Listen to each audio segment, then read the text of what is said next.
ओम नमः शिवाय सीरियल को फुल एचडी क्वालिटी में पूरा देखने के लिए हमारे चैनल को सब्सक्राइब करें और बेल आइकन को दबाएं ताकि आपको हमारे नए नए एपिसोड्स देखने को मिलते रहें।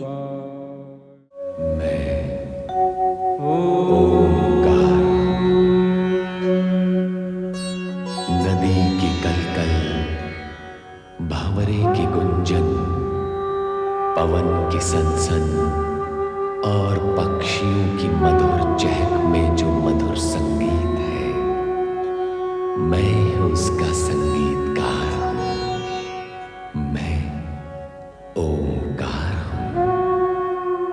तारकासुर के सैनिकों के कहने से दारुक ने सुप्रिय और उसके साथियों को देवगण समझकर बंदी बना तो लिया, पर सुप्रिय ने गुफा के भीतर भी अपने साथियों के मन में शिव भक्ति का राग जगाकर उन्हें निर्भय बना दिया।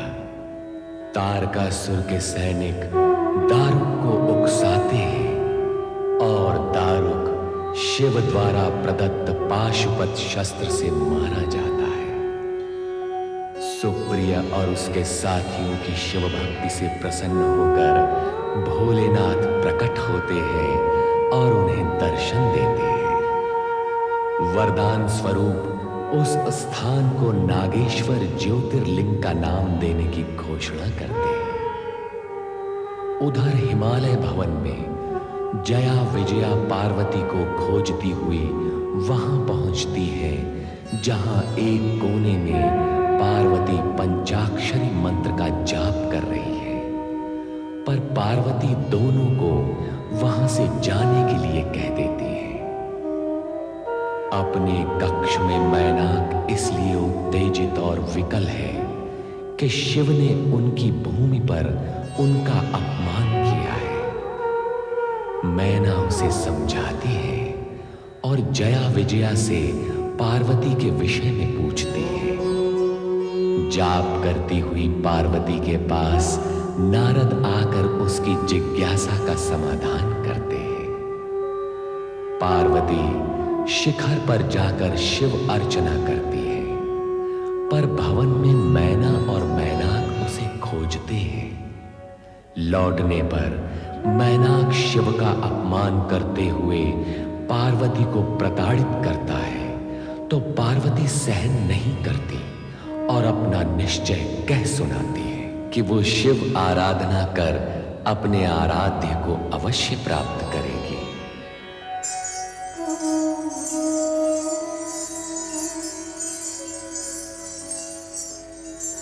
हमारा क्या होगा विजया? हमारा क्या होना है? धीरे बोल, पार्वती सुन लेगी। वो तो शिव जी की आराधना में डूबी हुई है, वो नहीं सुनेगी। तू बोल।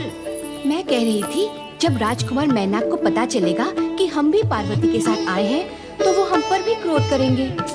देख जया, तू मेरी बात सुन।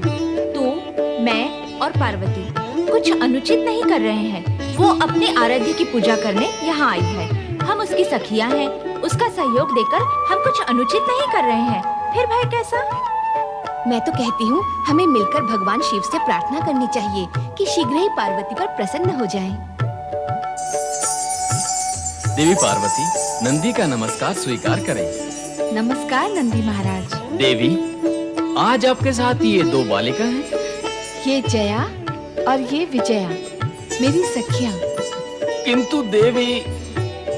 चिंता न करें नंदी महाराज, इनके कारण कोई विघ्न नहीं पड़ेगा।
नमस्कार नंदी महाराज। नमस्कार। आप दोनों देवी पार्वती की सखी हैं?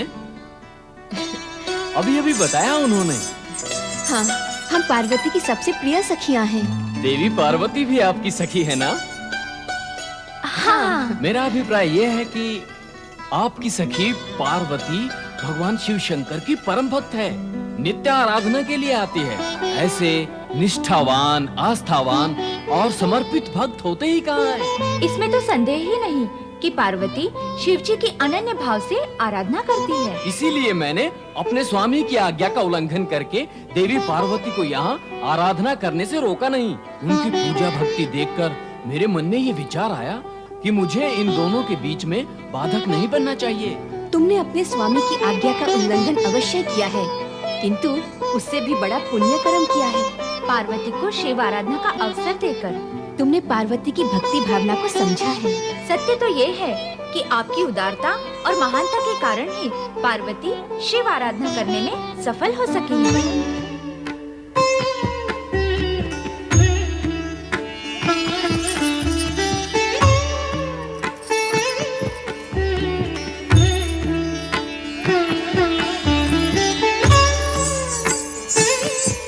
अच्छा नंदी महाराज, कल भेंट होगी।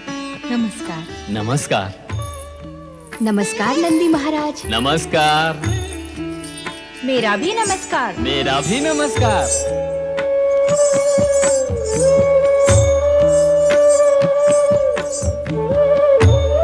देवी पार्वती की प्रार्थना कब सुनेंगे भोलेनाथ?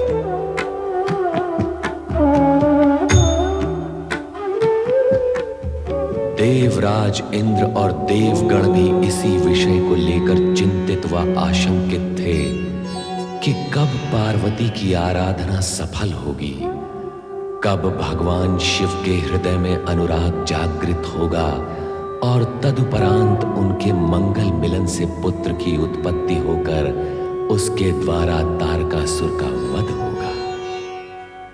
इसी चिंता व आशंका को लेकर देवराज देवगण सहित ब्रह्मा के पास पहुंचे।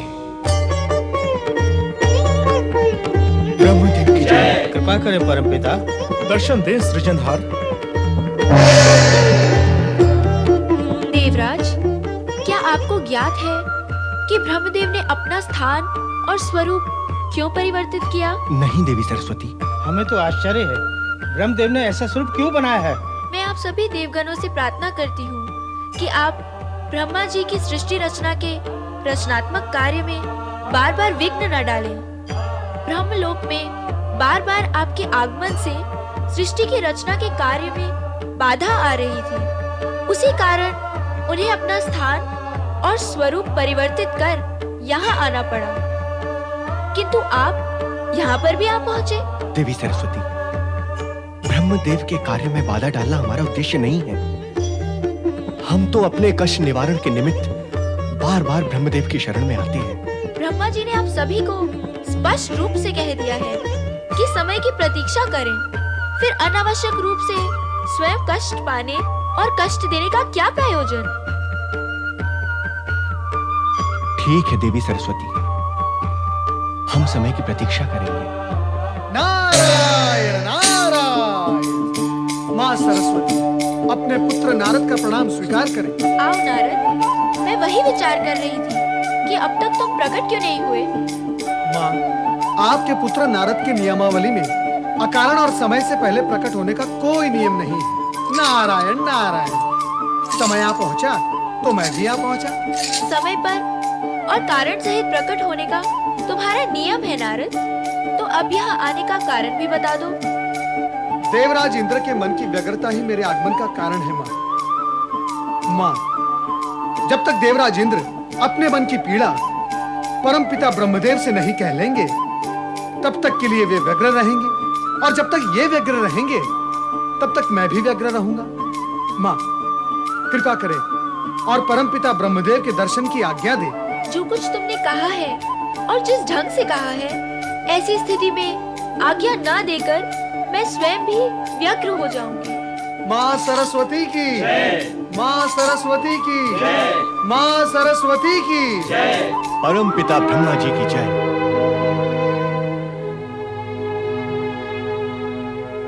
प्रणाम ब्रह्मदेव।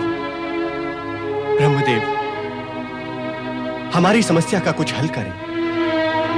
देवराज इंद्र, मैं तुम्हारी समस्या से भली प्रकार अवगत हूं, किंतु इस समय मैं तुम्हारी कोई सहायता नहीं कर सकता। परमपिता, कारण? इस समस्या का हल देवादिदेव शिव जी की इच्छा पर आधारित है और हम सब देवतागण उनकी इच्छा के अनुसार ही कार्य करते हैं। वो तो सर्वविदित है ब्रह्मदेव,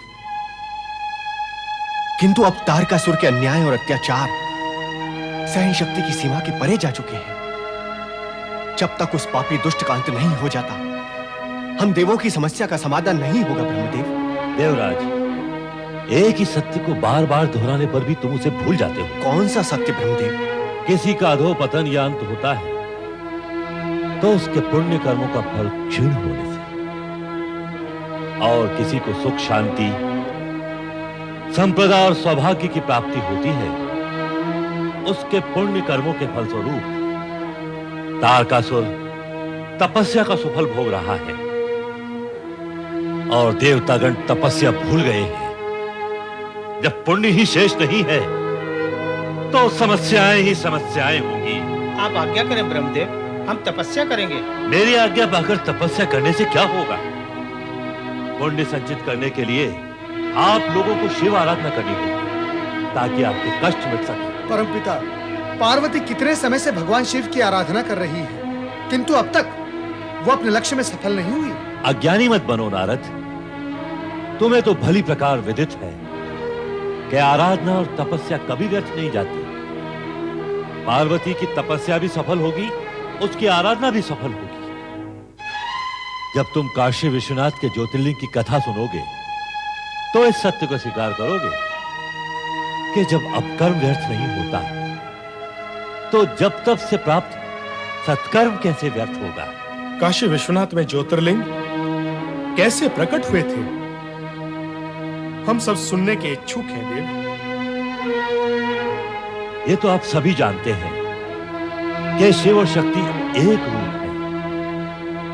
शिव और पार्वती की लौकिक तथा वर्तमान लीला इस जगत के समक्ष तपस्या का महत्व बताने के लिए ही रची जा रही है ताकि आने वाले युग में यह प्रसंग आदर्श प्रस्तुत कर सके।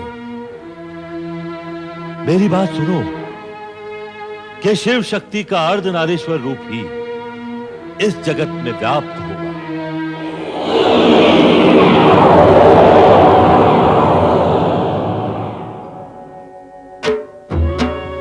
अर्धनारीश्वर का ये स्वरूप ही शिव और शिवा का अभिन्न और मूल रूप है। जब जब शिव शिवा एकाकार होकर विभिन्न रूपों में प्रकट होते हैं, तब तब नवीन घटनाएं घटित होती हैं।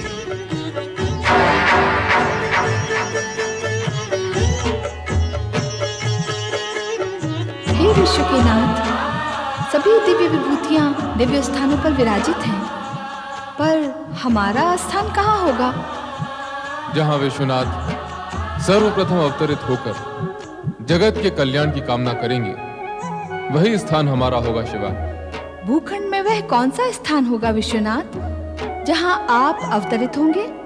काशी ही वो परम पावन स्थान होगा जहां ज्योतिर्लिंग की स्थापना होगी और जहां समस्त प्राणियों के संपूर्ण पापों का नाश होगा। तो लीला आरंभ करें विश्वनाथ।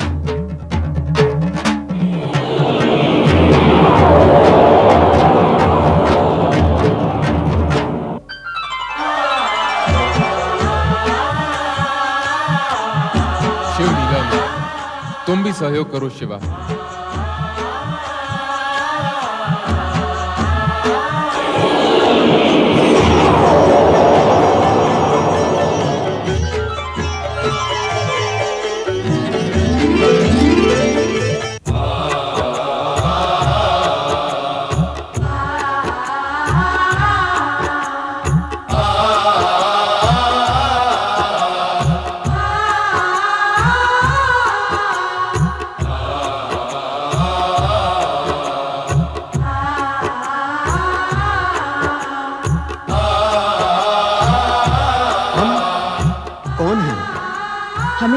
किसने उत्पन्न किया है?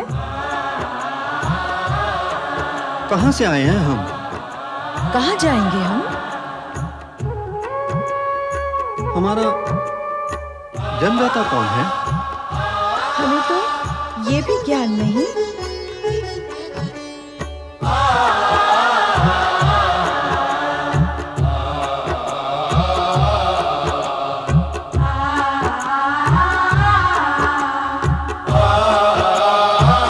तुम नहीं जानती कि मैं कौन हूं?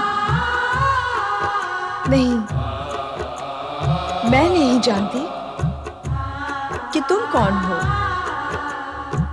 किंतु यदि तुम जानते हो तो बता दो कि मैं कौन हूं।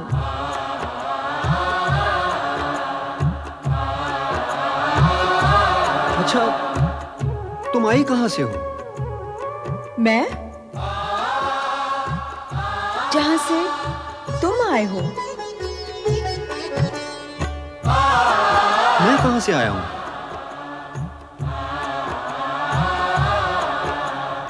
जहां से मैं आई हूं। तुम कहां से आई हो? मैं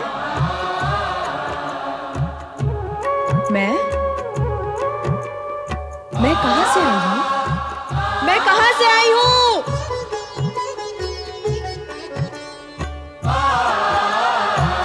मैं कहां से आया हूं? ए नारी, तुम शिव और शिवा से उत्पन्न नर और नारी, व्यग्रता का त्याग कर अपने पिता शिव की आराधना और तपस्या करो। तुम्हें सभी प्रश्नों के उत्तर मिल जाएंगे। आराधना क्या होती है? तपस्या किसको कहते हैं? शिव की कृपा और इच्छा से उनके त्रिशूल पर पृथ्वी का एक खंड प्रकट होगा, जिसे काशी नाम से जाना जाएगा। काशी में पहुंचते ही तुम्हें आराधना और तपस्या की स्वयं स्फूर्ति एवं प्रेरणा होगी। अपने सभी प्रश्नों का समाधान तुम्हें प्राप्त हो जाएगा।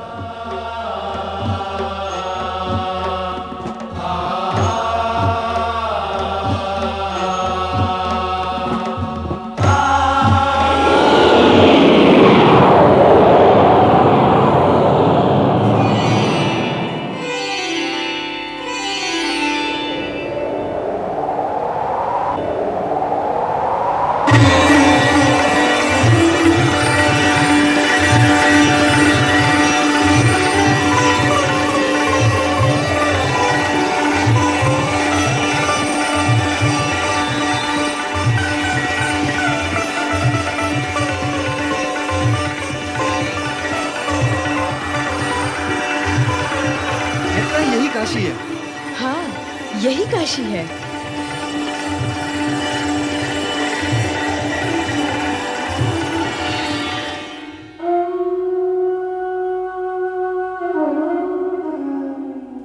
कितनी अद्भुत है ये काशी नगरी, मन प्रसन्न हो गया।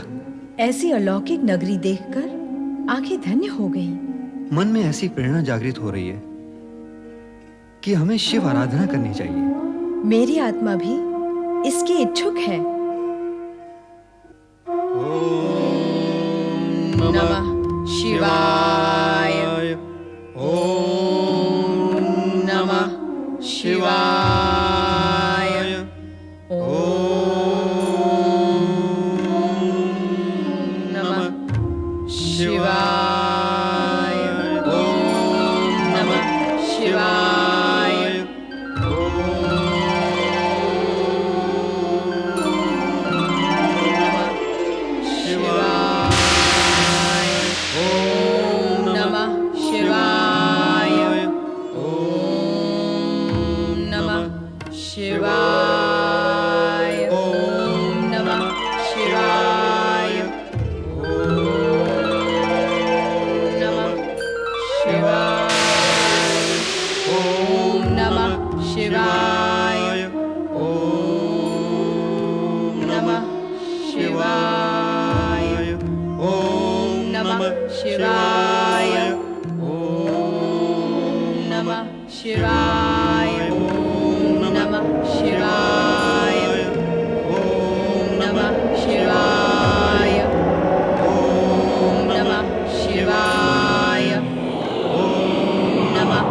शिवाय। ओम नमः शिवाय। ओम नमः शिवाय। हमारा प्रतिरूप निखर आया है शिवा। हाँ, मन भी मुखर हो उठे हैं। दोनों तपस्या में लीन हैं। ओम नमः शिवाय। तपस्या पूर्ण हो गई। तपस्या का प्रतिफल इन्हें प्राप्त होना चाहिए। अवश्य। अवश्य।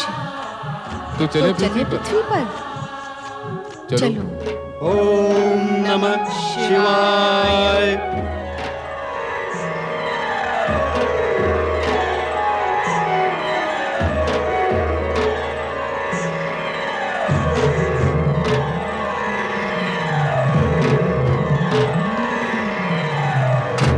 ओम नमः शिवाय। आंखें खोलो। हमसे उत्पन्न पुरुष एवं प्रकृति, आंखें खोलो।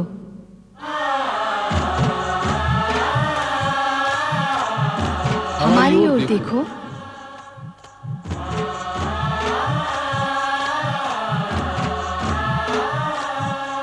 हम तुम्हारी तपस्या से प्रसन्न हैं।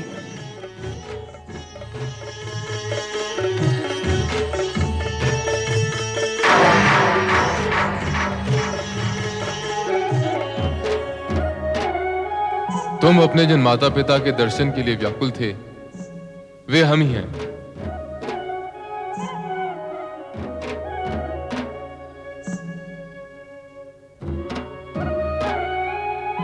तुम जानना चाहते थे कि तुम्हारी उत्पत्ति कैसे हुई। वे हम ही हैं जिनके द्वारा तुम्हारी उत्पत्ति हुई है। मैं तुम्हारा पिता हूं। मैं तुम्हारी माता हूं। आपका नाम क्या है? मेरा नाम शिव है। आपका नाम क्या है? मेरा नाम शिवा है। तुम दोनों ने हमारी आज्ञा का पालन करते हुए आदर्श नर नारी का रूप प्रस्तुत किया है। हम तुम दोनों से प्रसन्न हैं। कहो, तुम क्या चाहते हो?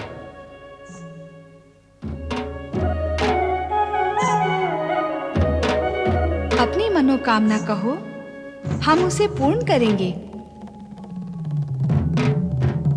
हम क्या बताएं कि हम क्या चाहते हैं? हमारी मनोकामना क्या है, हमें ज्ञात नहीं। हम आप ही से उत्पन्न हुए हैं।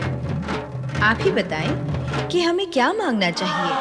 हाँ, उचित यही होगा कि आप हमें बताएं कि हमें क्या चाहिए। प्रभु, हमसे उत्पन्न इन जगत के प्रथम नरनारी युगल की तपस्या को अमर करने के लिए आप सदा सदा के लिए काशी विश्वनाथ ज्योतिर्लिंग के रूप में प्रतिष्ठित हो जाएं। आपके ज्योतिर्लिंग की आराधना से काशी में मुक्ति कामना से आए आपके भक्तों का कल्याण होगा। तथास्तु।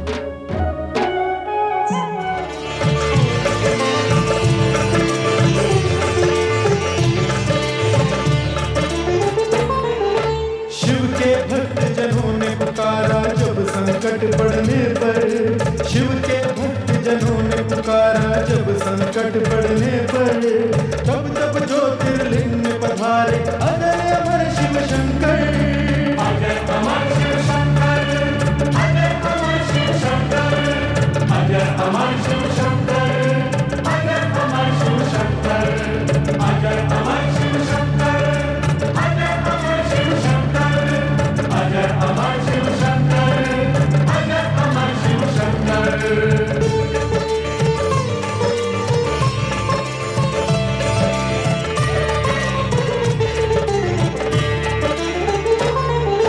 काशी नगरी वाराणसी में ज्योतिर्लिंग है विश्वेश्वर। मुक्ति धाम है ये काशी जो शिव जी का है प्रिय नगर। अविमुक्तेश्वर लिंग है जिसकी स्वयं प्रभु ने स्थापना की। इस लिंग की हर शिवगण ने पाशुपत योग से पूजा की। यह पे प्रकृति और पुरुष में शिव शक्ति का ध्यान किया, उनको अर्पित होके अर्जित यहीं पे मन का ध्यान किया। काशी के विश्वेश्वर लिंग की महिमा कहीं न जाए, इनके दर्शन करके मानव पाप से मुक्ति पाए। विश्वनाथ शिव की जय हो, विश्वनाथ शिव की जय हो, विश्वनाथ शिव की जय हो, विश्वनाथ शिव की जय हो, विश्वनाथ शिव की जय हो, विश्वनाथ शिव की जय हो, विश्वनाथ शिव की जय हो, विश्वनाथ शिव की जय हो। काशी विश्वनाथ ज्योतिर्लिंग की कथा सुनाने का अभिप्राय यही है कि आराधना व तपस्या कभी किसी की व्यर्थ नहीं जाती। हाँ भगवान, संपूर्ण कथा का भावसार यही है कि आराधना भक्त को भगवान तक पहुंचाती है। परमपिता, आपने अत्यंत सारगर्भित कथा सुनाई है।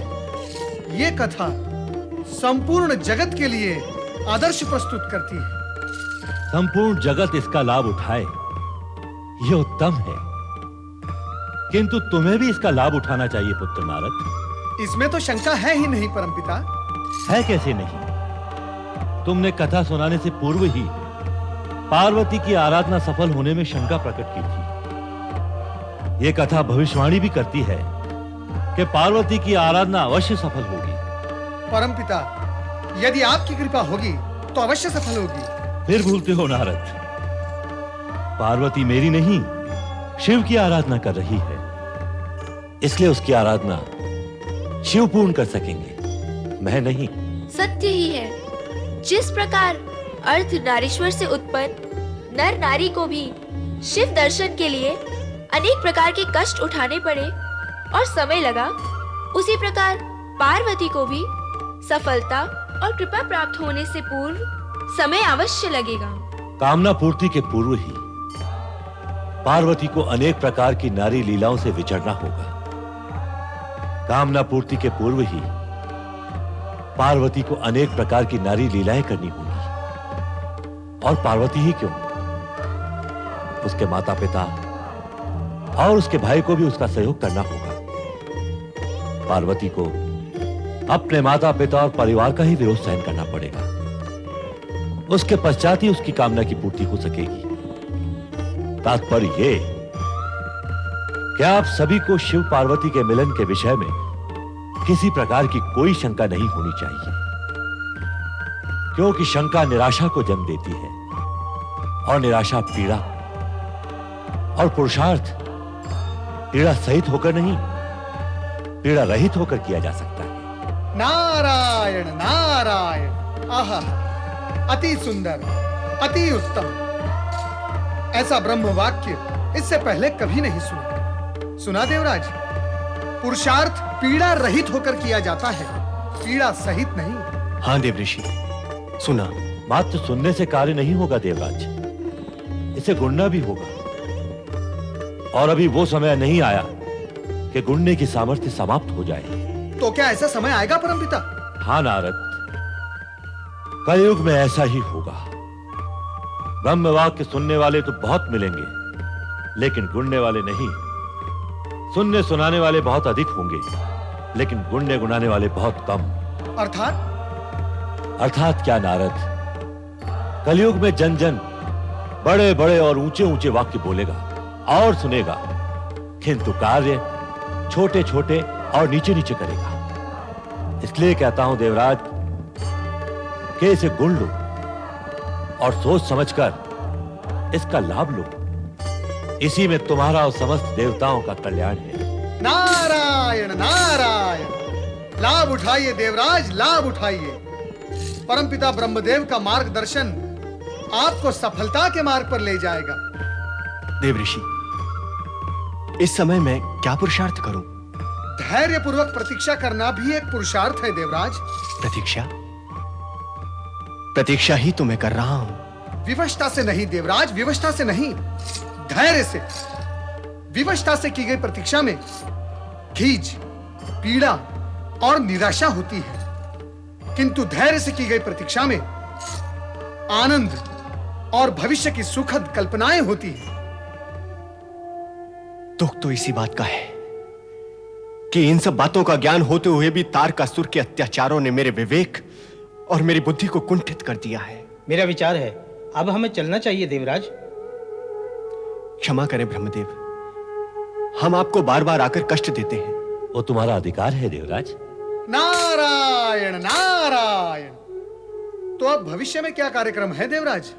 ऐसे ब्रह्म वाक्य सुनने के पश्चात धैर्य पूर्वक प्रतीक्षा करने के अतिरिक्त और क्या कार्यक्रम हो सकता है देवऋषि? ब्रह्मदेव ने काशी विश्वनाथ ज्योतिर्लिंग की इतनी अर्थपूर्ण कथा सुनाई, उसका कुछ भी लाभ नहीं उठाएंगे? नारद, देवराज मेरा अभिप्राय नहीं समझ रहे हैं। मां, मैं समझा देता हूं। अर्धनारीश्वर के तन से उत्पन्न नर नारी को शिव कृपा और शिव दर्शन शिव आराधना से ही प्राप्त हुए थे। पार्वती को भी शिव आराधना से ही शिवजी प्राप्त होंगे। इसीलिए मनोकामना पूर्ति और सफलता के लिए शिव आराधना अनिवार्य है। शिव आराधना करने से शिव प्रसन्न होकर मनवांछित फल प्रदान करेंगे। ब्रह्मदेव, केवल मैं ही नहीं, हम सभी देवगण मिलकर शिव आराधना करेंगे। हाँ, अवश्य करेंगे। कल्याण भव।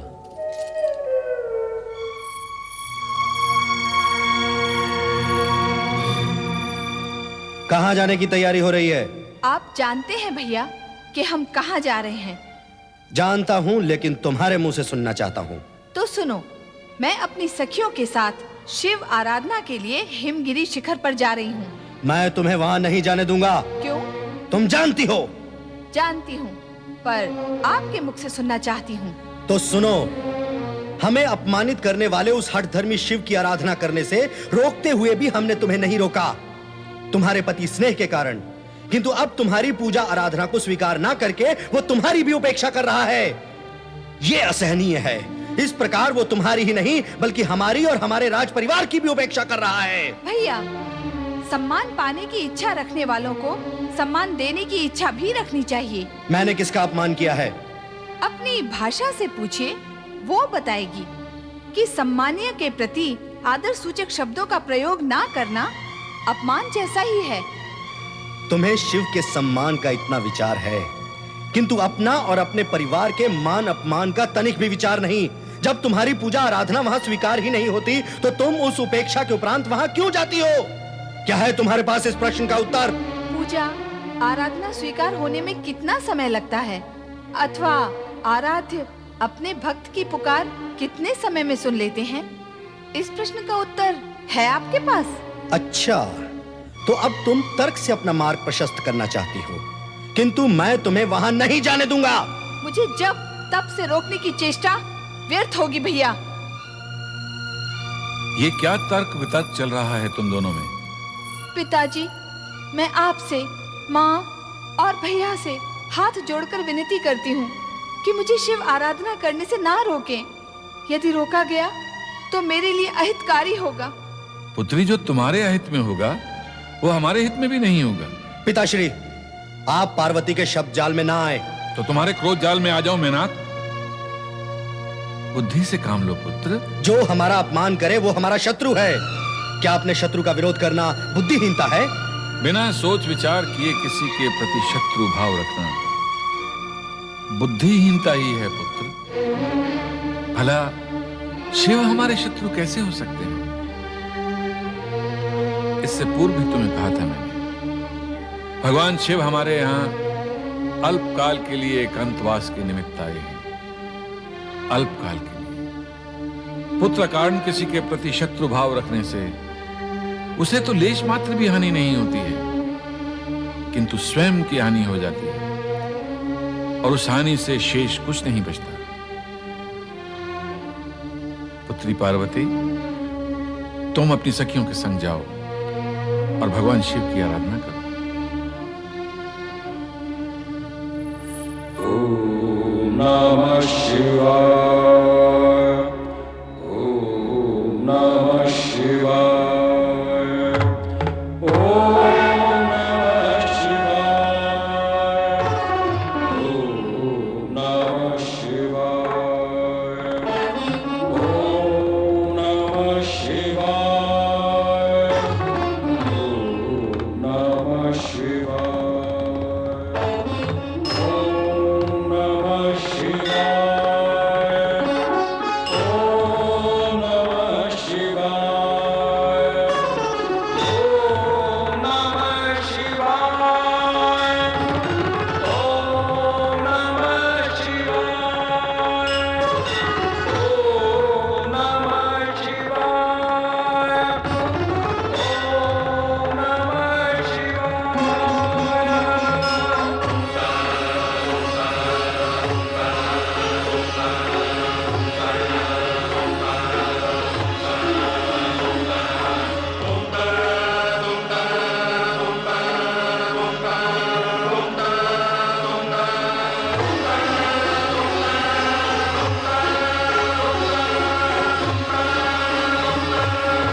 शिवाय